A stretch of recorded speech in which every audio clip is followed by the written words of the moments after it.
Okay, good morning, everybody. Today is September 29th, and I want to pick up where we left off before. But before we begin, I do just want to remind everybody once again, next week we will be having our first exam. It is a midterm exam that will be covering modules 1, 2, and 3.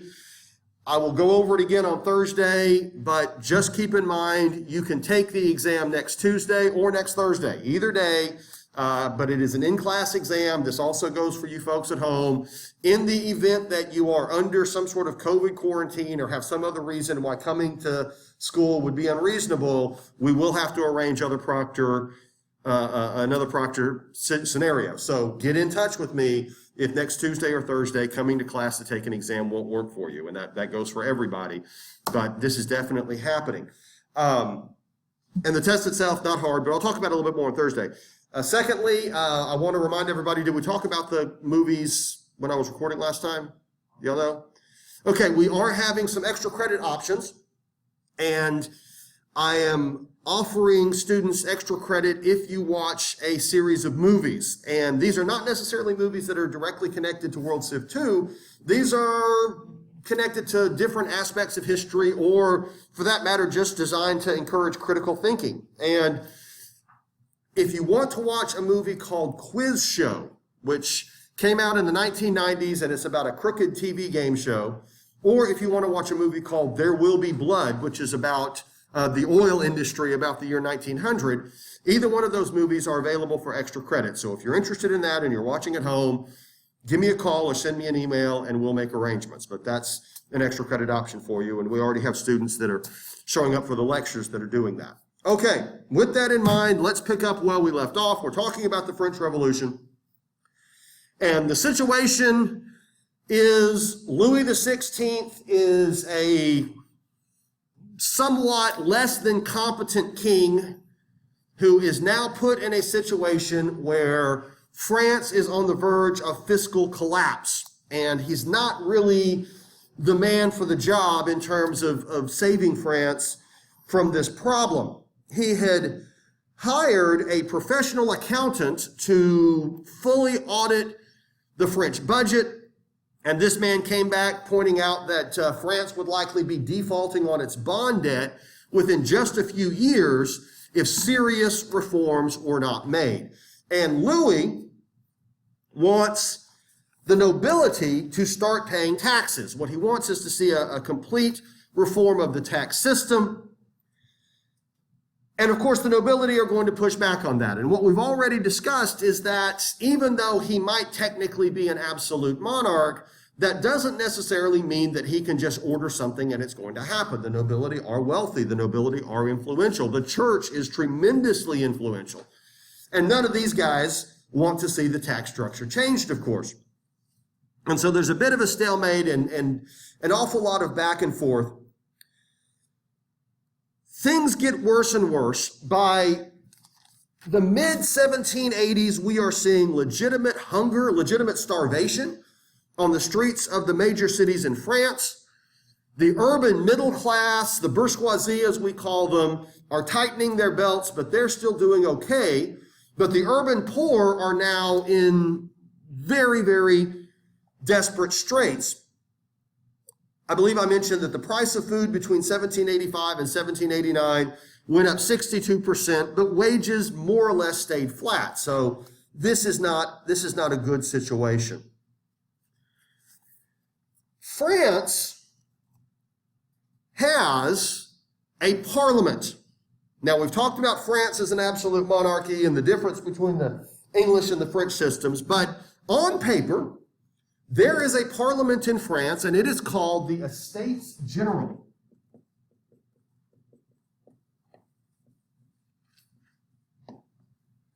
It has not met in several generations.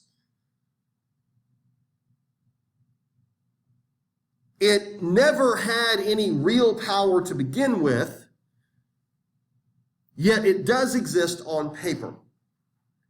And given the magnitude of the problem, Louis XVI decided that he would convene the Estates General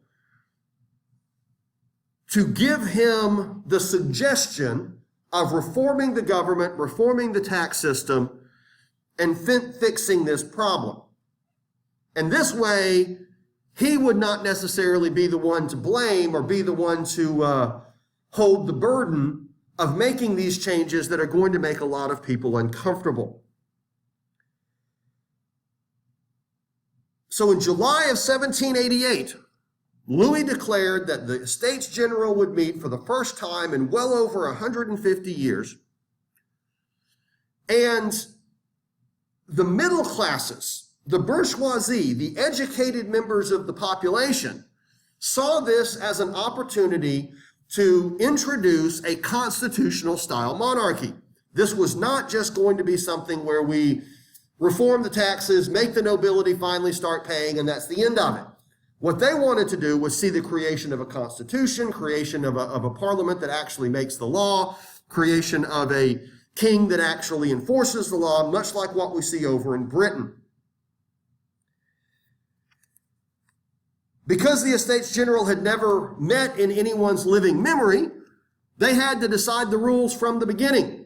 They had to decide what was going to comprise the Estates General, how many people will be in it, who gets represented, etc. And after a great deal of squabbling and compromise, they concluded that the first estate, which we know is the clergy, would get 300 representatives. The second estate, which is the nobility, would get 300 representatives. And the third estate, which is, of course, everybody else, would get 600. Because they represent the vast majority of the French people. Now, this is not what the nobility wanted at first.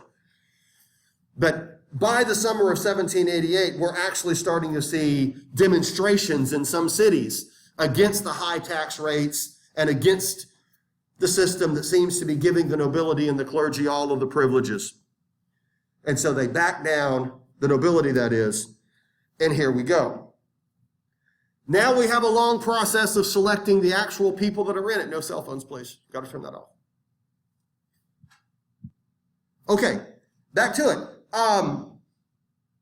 Who's going to be in the Estates General? Who are the actual people that are going to come and represent? Well, it's not hard to find clergy and nobility to take these seats, but the people chosen from throughout the French population for the third estate are going to be middle-class people. They're going to be bourgeoisie. You're not going to send poor illiterate peasants to represent at the Estates General. You're going to send people that understand the law and understand the system and have read the Enlightenment, etc., etc. So there's tremendous excitement. Everybody thinks that this will fix France's problems.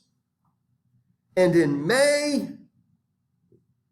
of 1789, to great fanfare, the Estates General convened at Versailles. And as you can probably guess, it immediately broke down into absolute chaos. Because the clergy and the clergy and the nobility, the first two estates, refused to back any plan that would require them to pay taxes or give up their privileges.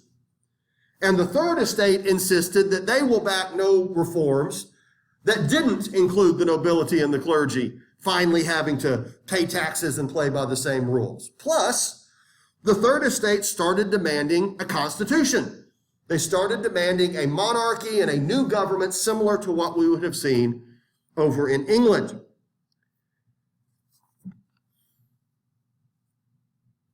So they debate, and they yell, and they scream, and they call each other names, and they do all of the things that we know legislatures do when things are not working out. But here's the rub. If the Estates General is just going to vote, what are the reforms that we need? Should the nobility pay taxes or not? Yes or no? Should we have a constitution or not? Yes or no? You might think we're going to have a tie, aren't we? Because we have 600 people that don't want that, and we have 600 people that do. Are you following me? Not quite. Because you see, there were a handful, about a dozen, nobility and clergy that agreed with the third estate. Just a few of them agreed, yeah, it really is best for France for the nobility to finally pay taxes. Yes, perhaps a constitutional system is a modern type of government for a more modern France. So if we just have a one-man, one-vote arrangement, the third estate's going to win. And the Estates General is going to vote in these reforms that are so unpopular with the people that aren't paying the taxes. When this became very obvious, when it became very obvious that the third estate had the votes, and again, there is plenty of screaming and yelling and name-calling, Louis agreed to change the rules. The nobility pressured Louis into declaring a new set of rules for the Estates General. Instead of one man, one vote, each estate will simply vote as a block. There will be 3 votes, and 2 of 3 votes are needed for any reforms to take place. So if the nobility are going to pay taxes, we have to have 2 of these estates agree to it. If we're going to have a constitution, we have to have 2 of these 3 estates agree to it. Are you following me? When that rule was declared, the third estate melted down. They would not cooperate that. They would not tolerate that. That is unacceptable. News, of course, of what's going on at the Estates General filters into the cities. The people are very angry about this. The people have now become rather frustrated that nothing really seems to be happening. And now we even begin to see divisions between the various classes of commoners. Because you see, if you are bourgeoisie, if you are middle class or upper middle class, you want the kind of reforms that that class of citizen is going to want. You want a constitutional government and a legislature and a king that executes the law, etc., etc. But the urban poor, and to an extent the peasants as well, although they're not following this as closely as they should be, to the urban poor, this kind of political stuff doesn't really interest you. You know, the urban poor don't understand the difference between a constitutional and an absolute monarchy, right? The urban poor didn't read Montesquieu. They didn't read John Locke. They don't understand the difference between a king that gets his power from God or a king that gets his power from the people. The only thing they really care about is bread. Am I going to eat tomorrow? Am I going to have a job? All that political mumbo jumbo is not really my thing. Are y'all following me? And what the urban poor are seeing is that bread prices are not going down, their taxes are not going down, and there doesn't appear to be anything going on that's going to make their life better. You get what I'm saying? And so they become frustrated with the entire process, and they don't really even trust the bourgeoisie any more than they trust the nobility. So now there's tension in the streets. There's anger in the streets. And the lower classes are stirring, because that Estates General is supposed to make my life easier. On June 17th, after several weeks of dysfunctional meeting, when the Third Estate showed up for their daily round of arguing, when the day was supposed to meet, they found that they were locked out of the meeting hall. Now, it's very possible that somebody just forgot to unlock the door, but they couldn't get in. And they took it as a sign that the clergy and the nobility want them gone. You know, we don't want you Third Estate commoners here anymore. You know, your ideas are no good, so just go home and leave us alone. Well, they didn't leave. What they did was go to a nearby tennis court and took what they called the tennis court oath. And they vowed that they would not leave until France had a written constitution.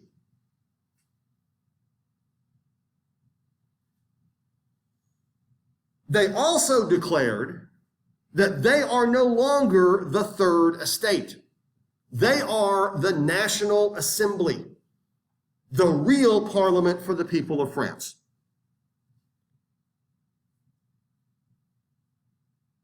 And that the Estates General did not represent the people because half of it come from such a tiny percentage of the population.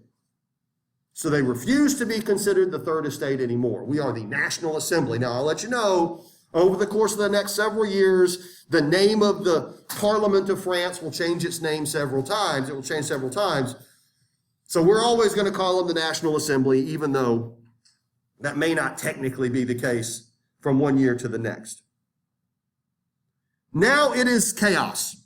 Rumors in the streets are happening everywhere. Nobody really knows what's going on. Will the king accept this National Assembly? Will the king run him out of Versailles? Will the Estates General just go back to normal? Who really knows?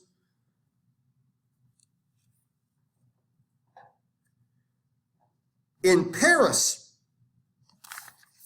given the fact that there is substantial tension and real fear of rioting, Louis sent in soldiers to begin patrolling the streets and maintaining order. And all this did was make tension even higher, because now the urban poor see the king, using his power to oppress them.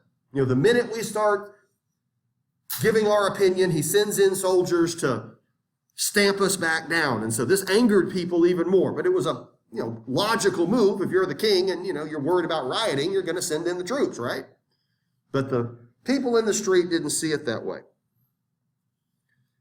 After a 10-day stalemate on June 27th, Louis relented and allowed the National Assembly to come back and meet. He agreed that they will be the assembly. He also agreed to one man, one vote on any reforms. And so now it appears that France is going to experience significant political reform, because the votes are there to call for a radical new type of government. The old regime, as it will come to be called, is now going to be dismantled, and everybody knows it. Many people in Paris are very happy about this, and I'm focusing on Paris specifically when I talk about cities for obvious reasons.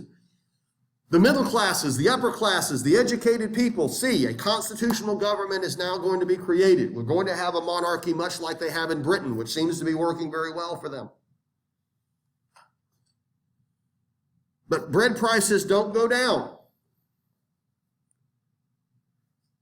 On July 14th, a mass demonstration in Paris ended up at a prison known as the Bastille. And this was a demonstration primarily of urban poor.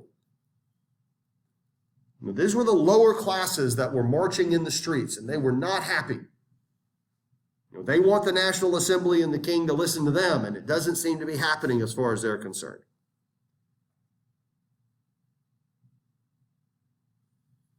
Now, what happened once they got to the Bastille is a little complex, so just hear me out. The Bastille was a medieval fortress. It had been around for hundreds of years, and it was not going to be stormed by a bunch of peasants. It was designed to keep out armies, and it most definitely could. This dated back to the Middle Ages with big, thick walls, etc. There were cannons on the roof of the Bastille, but they were basically there for show. They hadn't been fired in who knows how long. As a matter of fact, there were really only a handful of prisoners in the Bastille, and all of them needed to be there. These were not political prisoners. These were genuinely bad people who didn't need to be in the general population. Well, the warden at the Bastille didn't want a riot. He didn't want problems. And so he met with some members in the crowd And they told him, look, we want to let the prisoners go because they're political prisoners and they represent the tyranny of the king and the government. And the warden said, these are not political prisoners, these are bad guys. And anyway, he finally agreed to let them come in and let the prisoners go. There was some miscommunication. There were some guards on the roof that actually fired those old cannons into the crowd, which angered the people. A few people kind of got blown up as a result. And the minute the warden really opened the doors, the crowd stormed in, lit everything on fire, killed the warden, killed all the guards.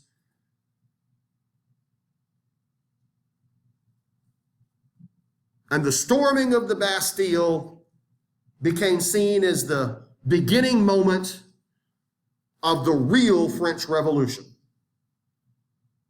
The revolution has gone from simply a meeting for political reform to uprising in the streets.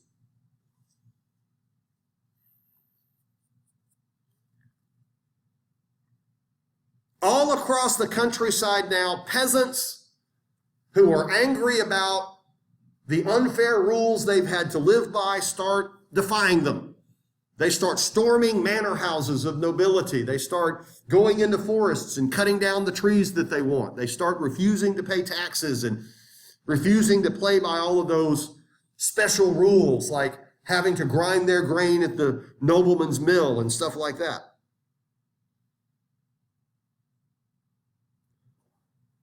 We also begin to see nobility flee the country now.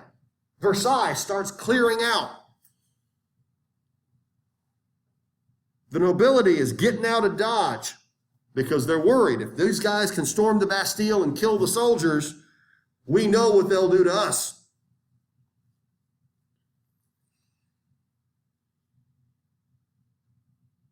More rumors begin to spread. Nobody really knows what the next step will be. All respect for the king, all respect for the royal family seems to be going down the drain.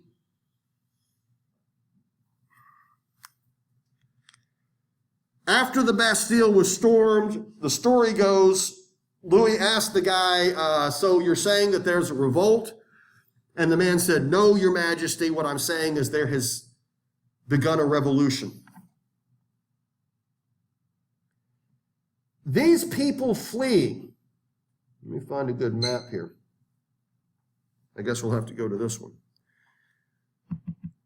The people that fled tended to go into the east. They tended to go into places like the German states, Austria, Belgium. The nobility are all related to each other across Europe, and so they've got friends and family in Central and Eastern Europe that are willing to take them in. And we will call these nobility that have fled the émigrés.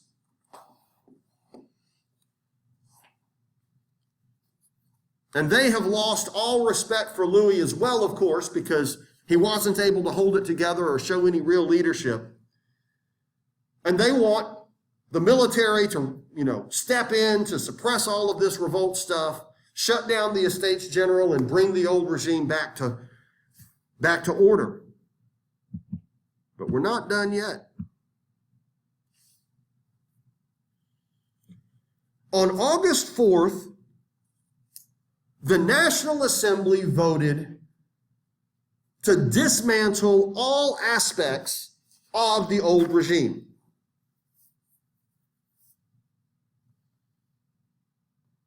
They voted to disband all of the special privileges that nobility have, like hunting on special land or stuff like that.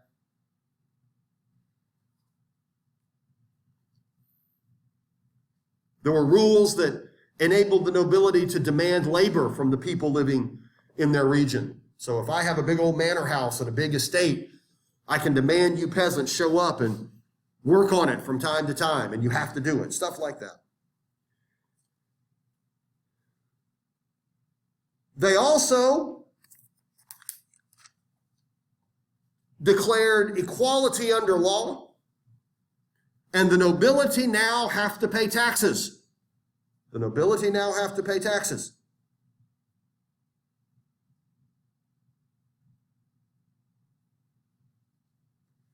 On August 26th, the Assembly adopts the Declaration of the Rights of Man.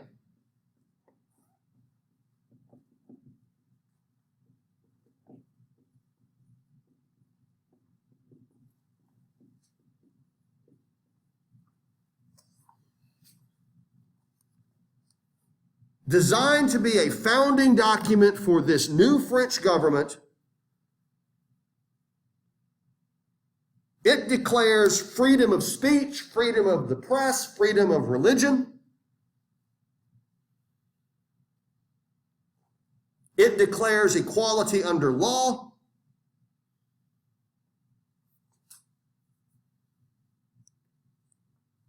It states that the accused are considered innocent until proven guilty, setting the stage for a modern justice system, of course.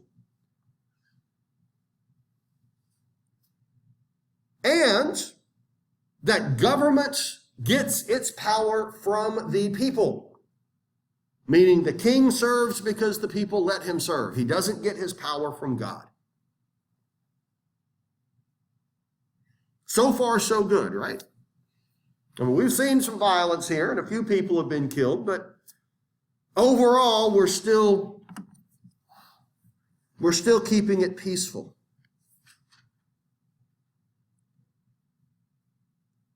The urban poor have yet to see any benefit from all of this. As we mentioned earlier, they don't understand political science. They don't understand the difference between an absolute monarchy and a constitutional monarchy. These are people that are largely illiterate. All they care about is the fact that bread is too expensive and jobs are hard to find and wages haven't gone up. And these fancy middle-class bourgeoisie don't seem to be any different than the nobility that were ruling over us before. And so all of this stuff that's happening on paper is great if you're middle class, but it's not doing any good for us. Now, I want to stop for a second and point out that at the very same time that this is happening, this is now 1789, the United States is going through its own major political reform. We declared independence in 1776, and after the Revolutionary War, for several years, we were under the Articles of Confederation. But in 1787, we called a constitutional convention, and we wrote the U.S. Constitution. And the U.S. Constitution was ratified in 1788. George Washington is elected the first president. I hope you all know that. Well, over in France, the one founding father that was not at the Constitutional Convention was Thomas Jefferson. Whoops. Jefferson was actually the U.S. minister to France, the U.S. ambassador. And he would later state that he played a big role in shaping all of this. The Declaration of the Rights of Man was really kind of his idea. He knew the men that were behind all of this. He would later say that the French Revolution was organized in his parlor. And there's a statue to Thomas Jefferson in Paris today. And the French Revolution and the American Revolution really were kind of sister revolutions because they're going on at the very same time. And there was this connection that both sort of understood. And France was, of course, America's first real ally. France was the nation that helped us gain independence, and we remained close after that. So this is a political revolution that is going very much along the lines of what we would see in the United States. But it hasn't reduced the price of bread. And it was never intended to. If you go to the bourgeoisie and say, what about the urban poor? They would say, well, this is not the everybody gets free bread revolution. This isn't the we're just going to pass out free money and make everybody wealthy revolution. We're not redistributing who owns what. What we're doing is creating opportunity. We're creating political reform. We're opening the door for everyone to be able to move up, but you're still going to have to work your way up. In October of 1789, several thousand of the urban poor decided to march on Versailles and demand that the king do something to improve their quality of life, demand that they be included somehow in the reforms that are happening. This crowd was overwhelmingly women. Many, of course, had their children with them. And some in this crowd were pretty rough folks. Some in this crowd were not interested in peaceful demonstration.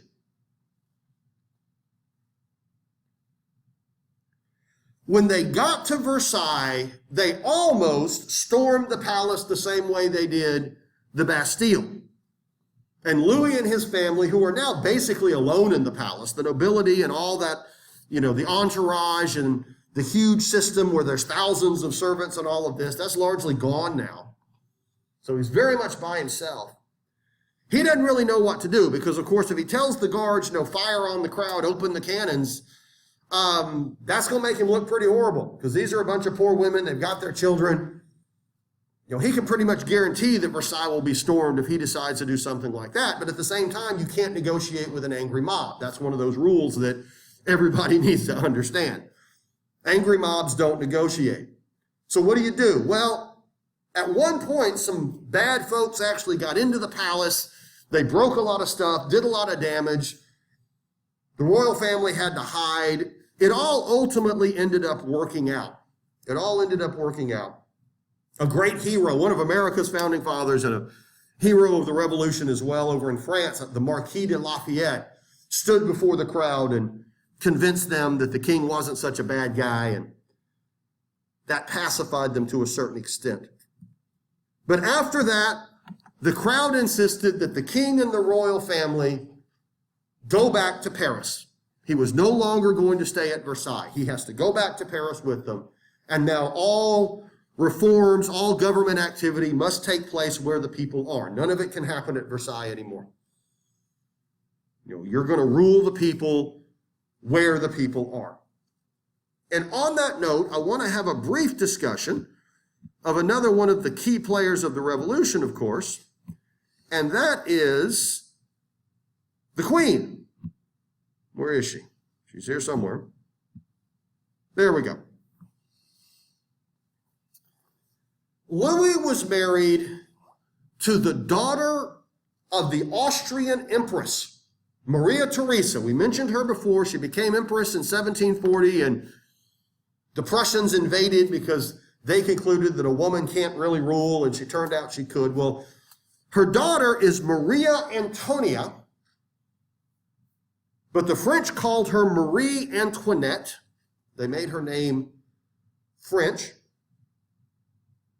Having grown up the daughter of the Austrian Empress, Marie Antoinette, of course, had an extremely privileged life. She was described as being very attractive. She had very good manners and social graces. She understood exactly how a noble woman was expected to behave. And all of these marriages, particularly when we're dealing with kings and emperors and empresses and whatnot, all of these marriages are arranged. And she was arranged to marry Louis because Austria and France wanted to form an alliance. And so the way we form an alliance is marry the daughter of the empress to the future king, and there we go. So we will have a future royal family with ties to both countries, and obviously we'll have to remain close. Both of them were married when they were teenagers. They were married together when they were rather young. They didn't know each other until basically their wedding day. But they developed what would certainly be considered a very loving relationship. As they grew older together, they were a genuine couple in every sense of the word. And they genuinely loved each other, and they ended up having children who they were very loving parents toward. Now, Marie Antoinette is a real pivotal figure in the Revolution, and in many ways a very tragic figure. Her reputation has changed from one generation to the next. For a long time, she was portrayed as sort of spoiled and sinister and uncaring. During the Revolution itself, when the royal family is really unpopular, like the point we're talking about now, rumors spread that, when she was told that the peasants don't have bread to eat, well, then let them eat cake. You don't have food, you don't have simple food. Well, then why don't you eat luxury food? That sort of thing. And so that was a rumor. She never did that. The truth behind Marie Antoinette is that she did care about the sufferings of the people. She did, have a conscience, and she was a nice person. But here's the problem. She was a party girl. There's no other way to put it. When she was married off to Louis as a teenager, France was still not in the serious economic crisis that it would fall into. And the only real role she has is to enjoy herself and produce children for the king.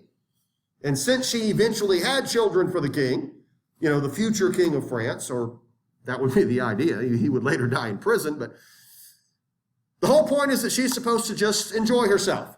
Her living a lavish, luxurious lifestyle represents the wealth and power of France. And so she has a bottomless checkbook, and she had no problem testing it out. It was one party after another for her. She particularly enjoyed going into Paris itself. Why stay at Versailles when you got Paris, at your disposal? And so just, week after week, she would have this huge entourage. And of course, when the queen shows up in Paris, everything stops and the streets get blocked off and there's huge crowds and all of this. And she absolutely adored the attention. But of course, as we get into the 1780s, we're dealing with a situation where people are starving in the streets, right? We're getting with a situation where, bread is unaffordable. And here comes this woman blocking off all the streets, dripping in jewels, this huge entourage, apparently not caring at all about any of that. And it's going to make the people a little bit angry. Y'all can understand why, right? And so by the time the revolution happens, she's not very popular. People don't like her. She is seen as spoiled. She is seen as decadent. She is seen as uncaring. It's known from her private diaries that she was deeply concerned about all that was going on, but she can't do anything about it.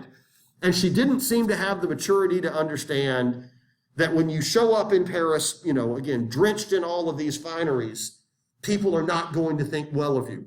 What you're doing is you're showing off wealth in front of people who don't know where their next meal is coming from. By the time the revolution is really starting to take place, by the time we see the real chaos happening, this march to Versailles, Marie is very angry with Louis. She's not happy with her husband. In her mind, her husband did not show the leadership that he should have, that he should have taken more aggressive steps to fix this. She can see this bottomless checkbook suddenly having limits put on it. She can see all of the luxuries and privileges being dialed back. And this angers her. She sees it as a sign of weakness. It's also known that the two of them were emotionally in a really bad place because they had also just lost one of their children. One of the children had died as an infant, right at the very time the Estates General is meeting. And so both of them kind of became withdrawn and depressed as we can understand. Well, anyway, they go back to Paris with this big crowd, and they move into one of the palaces in Paris, of course. At this point, the best way to think of what's going on with Louis is to think of a surfer. Okay, if you're a surfer, and you're hanging 10 and you're out there, and you got the big wave that comes along. Obviously, what you want to do is ride the wave, right? But then if a gigantic wave comes, a 100-foot wave suddenly comes over your head, you have to surf that wave, don't you? Because what's going to happen if you decide not to surf that one? You're going to get killed, right? And so all you're doing now is you're on that surfboard with that gigantic wave coming over your head, and you're just praying you don't fall off. Are you following me? And that's what Louis is doing at this point. He is surfing through this giant wave of a revolution, hoping that he doesn't do something stupid. And of course, that's exactly what he's going to do. The emigres are more and more angry that the old regime has now been dismantled. Back in Paris, the National Assembly formally adopts the Declaration of the Rights of Man.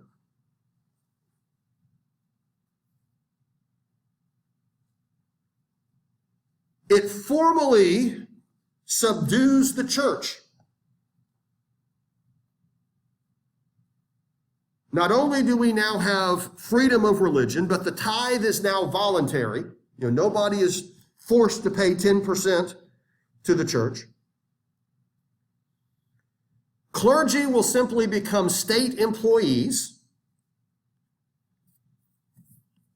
And here's the big one that you need to remember. All church property was confiscated and put up for sale. So all of this land that the church has, that it's making all of the money on, now simply gets sold off. The church will no longer be a landholder. The assembly also writes a constitution, very similar to the American Constitution. There will be a legislature that makes the law. The king will play the role of the president, and there will be an independent court system, an independent judiciary.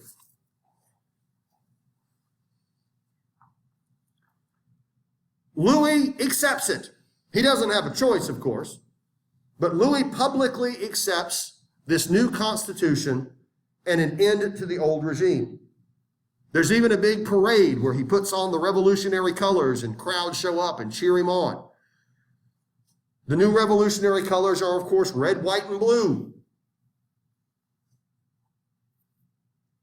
There was one situation where a crowd of people surrounded him. They actually went into the new palace that he was living, and they forced him to put on the colors of the revolution, which he did because he didn't feel he had much of a choice. It was considered somewhat embarrassing, but he's now being played. Now, we would probably say that the revolution was relatively peaceful and all is well if the revolution had stopped there, but it didn't. For the next couple of years, France started getting used to having a democracy. It started getting used to having an assembly. The king started figuring out how to play this new role as an executive, much like the American president. Now that people are voting, they start forming political parties. And it turns out democracy isn't easy.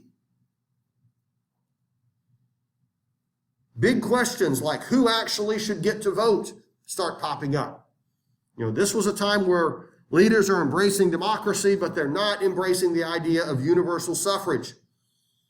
In the United States at this time, the only people that could vote in most states were white men with property. The states would decide that, but that's generally what the rules were. And in France, that's also going on. Beginning in 1792, the revolution entered a radical stage. And there's a few factors that contributed to it. And these are the factors that we are, of course, already somewhat familiar with. First, the emigres that had fled to the east are increasingly putting pressure on the king to try to dial this whole revolution back and put things the way they were. And the governments of Austria and Prussia and some of these other German states are encouraging this. They're every bit as frustrated as the emigres are. Now, if you are the Emperor of Austria, who was Marie Antoinette's brother at this time, or if you are the King of Prussia, why do you care what's going on in France? Why are you wanting to see the old regime restored and this whole revolution get dialed back? What business is it of yours? What do you think? Why would you, as the King of Prussia, be wanting to see this whole thing fail? What are you worried about? How about the revolution spreading into your country? Right? You've got an old regime going on in your country just like they did in France, and people talk. And so you're worried that this whole revolution is going to start moving east. And the last thing we want is a repeat in our country of what they did in France. And so these emigres are very influential. The kings of these countries and the leaders of these countries are not happy with the French Revolution.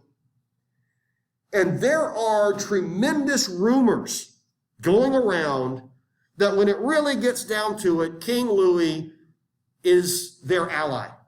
That Louis is not really supportive of the revolution, that Marie Antoinette is really trying to push him into dialing it back. Remember, she is an Austrian princess, and the Austrians are now kind of seen as an enemy in this regard. And it doesn't help matters that in July of 1791, Louis and Marie attempted to flee the country. In the middle of the night, they got up, got in their big fancy royal carriage, and attempted to flee the country to join the emigres. They were caught about halfway there, turned back around and sent to Paris. But it convinced an awful lot of people that Louis is not on our side, that he really is just surfing this giant wave trying not to fall off, that he doesn't support the revolution, he doesn't support any of these changes, he is not a friend of the French people, and he is not really worthy as our king. There is now even a call by some of the more radical political parties to declare war on Austria and the German states, to spread this revolution east. And that if we don't fight for this, those countries are simply going to invade us and restore the old regime. And there's a lot of people that believe this. You know, these countries are starting to mobilize their armies. These countries are starting to show, we'll dial things back in France by force if we have to. That's sort of what people are talking about. Another issue that makes this revolution get more radical is the fact that the urban poor are still not satisfied. They do not see bread prices going down. They do not see any improvement in their quality of life. Everything for them is exactly what it had been before this whole party got started. So they're angry. And what this does is highlight a real important social and political phenomenon that people have to understand. When one group of individuals finds themselves with political power, the first thing they're going to do is take care of themselves. That's the first thing they always do. Whatever class you fall into, if you and your people are in charge, y'all are going to take care of yourselves first. And you will come up with any justification to make that happen. When the nobility and the wealthy elites were in charge in France, big surprise, they paid no taxes, played by special rules, and lived a privileged life, right? Because they were the nobility, they were making the rules. There we go. If you take the poorest members of society and you put them in charge, what do you think the first thing they're going to do is? What will be the first act? How about take everything away from the rich, right? The poor people are going to say, well, we're going to go to the people that have it and we're going to give it all to ourselves. You get where I'm coming from. If you put the middle classes in charge, what do the middle class do? They create a government that benefits them. They create a government that doesn't necessarily help the poor, but creates opportunity, however you may want to call that, right? And so at the end of the day, whatever group is in charge represents themselves first. And so when you have a government that represents all the people, it has to represent all the people, doesn't it? It might really bug you to think people who are not in my class also have power and are advocating something different than me, but you have to be willing to embrace that, don't you? Because if a government doesn't represent everybody, somebody's going to start demonstrating. Y'all get where I'm coming from, right? Another phenomenon, and this cartoon really points this out, everybody's angry at the person above him, right? You know, it's the guy above me that's holding me down. We have the wealthy bourgeoisie, and he's mad at the nobleman. I'm going to take away his privilege. And then we have the worker. He's mad at the wealthy bourgeoisie, and I'm gonna club him. And then you've got the really poor guy behind, and he's mad at the worker because the worker has my job. Seems like everybody's mad at the person above them, right? I'm always the victim. It's always me that's being treated unfair, right? I don't necessarily understand that the person above me might have worked really hard to get there, or that the person behind me might be worse off. You get where I'm coming from? What's the joke that we see, an internet meme about first world problems? Right? Boo-hoo, I'm so sad because Starbucks didn't have my flavor of coffee this morning. I'm such a victim, right? And there's somebody out there who hasn't eaten in 3 days, and they're like, if this is the biggest problem you have, you really just need to shut up, right? But at the same time, your problems still are your problems, right? So, we always have to have sympathy for the people that are lower on the ladder. And we always have to recognize that no matter how bad we think it is, there are people that are a lot worse, right? There are people that are a lot worse. Everybody in here is already aware that just being born in the United States gives you an enormous privilege, right? Y'all do understand that. Even if you are born in less than positive circumstances, just the fact that you are an American in the year 2020, you are already better off than most people on this planet. You get where I'm coming from? So should anybody in the United States complain? Of course we should. We should try to make our world better, but at the same time, we should also understand that my problems are nothing like the problems some people have, so I need to grow up and deal with it. Y'all understand that balance, right? Everybody has to do that. And this cartoon kind of points out the lack of logic that so many people have, right? A man who eats 3 squares a day, has plenty of clothes, a nice roof over his head, a good job, plenty of comforts, is still mad because I'm a victim, right? Moving on. We start to see different political parties calling for different types of reforms. Oops. One group, nope, we're not there yet. One group are known as the sans-culottes.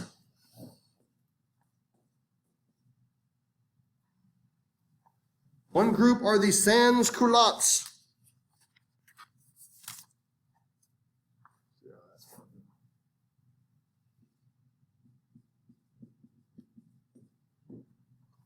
That means the people that wear working pants. Sans means without, and culottes are kind of a fancy type of pants that you find in France. Because in France, they wear fancy pants. And so we are the workers. We are the people who don't wear fancy pants. And the sans-culottes wanted radical economic reform. They wanted the wealth to be taken away from the rich and the bourgeoisie and redistributed to the poor. Another political party called the Girondins were a pro-war party. They want to see war declared between Prussia and Austria. Spread the revolution east. A good war will preserve the revolution. It'll rally us behind it. It'll also make sure that a foreign army doesn't come in and restore absolutism. Another political party known as the Jacobins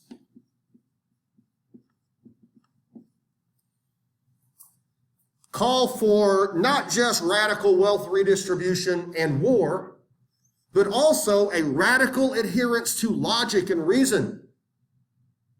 Everybody should vote, which makes sense, but also a hardcore embrace of the Enlightenment, where logic and reason governs everything we do. They hate the church because, of course, it is illogical. They hate much of the tradition and the nobility because that is, of course, illogical.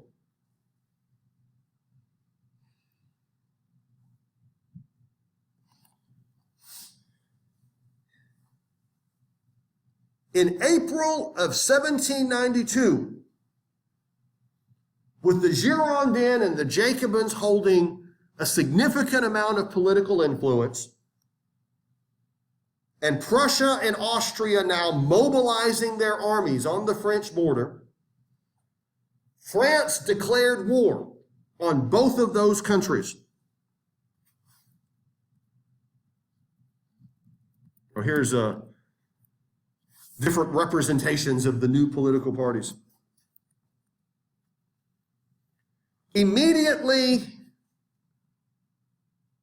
Prussia and Austria invaded.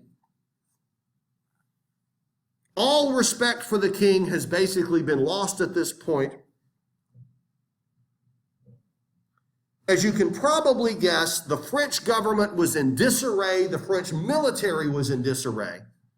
These countries are now taking large sections of territory, marching toward Paris.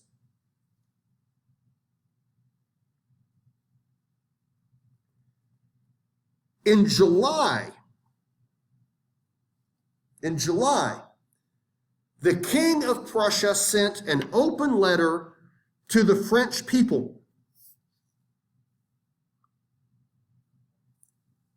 And in this letter, he declared grave consequences if the royal family were harmed.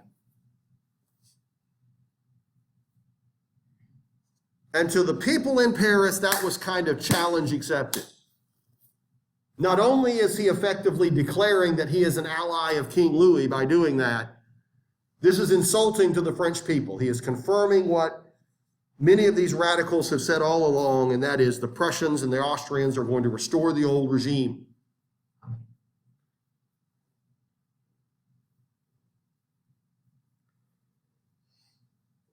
By this point, we start to see the remaining nobility being attacked and harassed everywhere. Even the clergy and the church is now being attacked and harassed. Churches are being stormed, and there is social chaos all throughout both the countryside and in the cities. On September 21st, the National Assembly is now filled with radical revolutionaries. Very few of the original tennis court oath people are even there at this point. And they vote to abolish the monarchy. Just get rid of it altogether. We don't need a king anymore.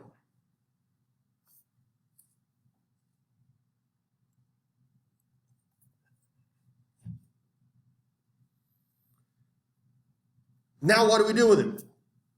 Should he be allowed to just, retire somewhere? Has he committed any crime? What should we do with the royal family? If he goes and joins the emigres, that certainly wouldn't be good. Well, they were cleaning out the palace that he had been staying in. And sure enough, they found a series of letters between him and his wife and emigre families living in Prussia and Austria, openly talking about overthrowing the revolution, restoring the old regime, talking about how he was hoping they would invade and how he hopes that France doesn't win this, and so everything can be put back to normal. And now he's guilty of treason because he is aiding the enemy.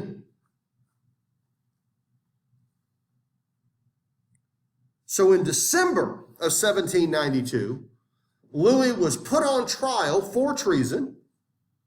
He was found guilty and sentenced to death. Now, Marie, who is now despised, can't really be considered guilty of anything since she was not a political figure to begin with. And so they actually trumped up charges against her, accusing her of all kinds of terrible acts, molesting her children and all kinds of other things, which she certainly did not do. But she is sentenced to death as well for these crimes.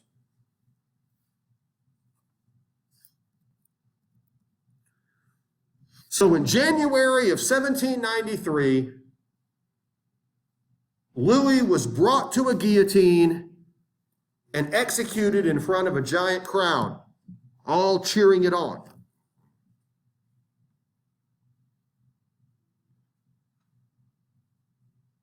Marie Antoinette would be executed a few months later.